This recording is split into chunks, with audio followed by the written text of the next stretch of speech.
Untuk memperbarui informasi mengenai OTT KPK di Surabaya, Jawa Timur, kita akan berbincang melalui sambungan telepon dengan Kabid Humas Polda Jawa Timur, Kombes Pol Frans Barung Mangera. Selamat sore, Pak Frans. Selamat sore TV One. Baik, Pak Frans, Selamat sejauh sore ini juga keterangan yang pemirsa TV didapatkan, One dimanapun berada. ya, Baik. Pak Frans, sejauh ini keterangan yang didapatkan oleh tim dari Polda Jawa Timur mengenai OTT oleh KPK di Surabaya pagi tadi ini seperti apa?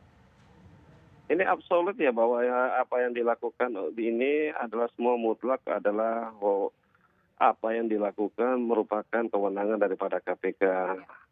Nah, di ruang publik kita hanya menyampaikan bahwa kerjasama antara KPK dan Polri ini memang ada kerjasama MOU terhadap pengawalan, kerjasama terhadap tempat yang harus kita siapkan manakala memang KPK melakukan kegiatan-kegiatan di wilayah yang tidak ada tempatnya. Dan kemudian kita juga mengawal dan mengamankan setiap objek ataupun mereka yang terjaring apa yang dilakukan oleh KPK. Ya. Nah, Pak Frans, kenapa? Pak Frans, ketika Pak Frans menyebutkan mengawal, ini artinya penyidik atau personel Polda Jawa Timur juga diajak ketika OTT di sebuah lokasi kemudian dibawa dikawal hingga ke Polda Jawa Timur? Nah, pada saat di lokasi itu kita memang menerima setelah adanya operasi tangkap tangan yang dilakukan oleh KPK untuk memakai ruangan di Polda Jawa Timur, dan itu sudah dilakukan. Kapolda Jawa Timur, Irjen Pol Dr. Andes Luki Hermawan tentunya membuka Polda ini kepada siapa saja. Kepada publik saya terbuka, apalagi kepada rekan kita dari KPK. Ya.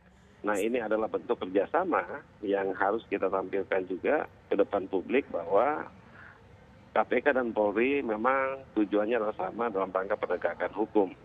Dan itu kita memberikan ruangan mulai dari jam 10:30 ya, sampai dengan keberangkatan di Jakarta tadi 13:30. Ya.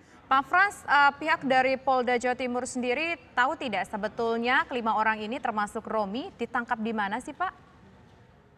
Nah, yang bersangkutan memang dilakukan penangkapan di wilayah Kota Besar Surabaya. Saya ulangi, di wilayah Kota Besar Surabaya, tetapi tempatnya ini nanti akan dijelaskan oleh Ketua KPK.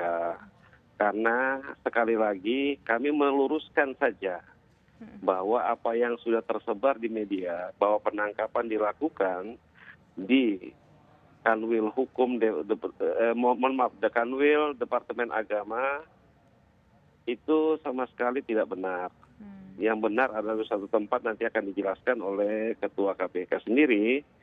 Tetapi yang jelas bahwa salah satu yang dilakukan penangkapan itu kebetulan sudah dipublish oleh semua media adalah benar bahwa Ketua P3 yang dilakukan penangkapan itu. Berarti... Nah, 4 orang ini adalah mereka yang berhubungan dengan yang dilakukan penangkapan sehubungan dengan kasus yang ditangani oleh KPK. Siapa mereka?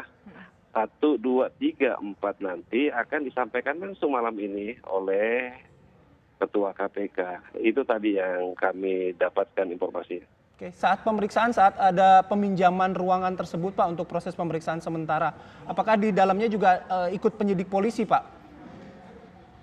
Sekali lagi kami ingin menyampaikan, menegaskan bahwa ketika rekan kami dari KPK meminta ruangan, fasilitas dalam rangka pemeriksaan, tentunya steril pemeriksaan ini juga harus kita pastikan, dan itu akan diverifikasi oleh KPK bahwa ruangan itu steril. Steril dari orang, steril dari kamera, steril dari mana saja, supaya memang domain absolutely KPK dalam rangka melakukan pemeriksaan ini adalah adalah memang hukum yang harus mereka lakukan, itu adalah KPK sendiri. Jadi kami di luar daripada itu untuk mengamankan objek yang dilakukan penegakan hukum. Oke. Nah, Pak Frans, ketika Polda Jawa Timur dimintai bantuannya untuk menyediakan fasilitas tempat dan lokasi, kemudian di situ ada mereka yang ditangkap, kemudian juga ada barang bukti. Apakah juga barang bukti tersebut saat ini juga sudah dibawa bersamaan dengan para mereka yang ditangkap itu, Pak Frans? Memang tadi sudah ada pesan ya dari Ketua KPK Pusat Pak bahwa yang beliau akan menyampaikan nanti malam hari ini, termasuk barang bukti dan orang-orang yang terlibat di dalam kasus yang terjadi di wilayah Jawa Timur. Kita hanya melakukan pengawalan sampai ke bandara untuk berangkat tadi dan yang bersangkutan sudah dievakuasi ke Jakarta. Oke, berarti yang berangkat ke bandara tadi dalam satu rombongan Pak, tidak dipisah-pisah ya Pak?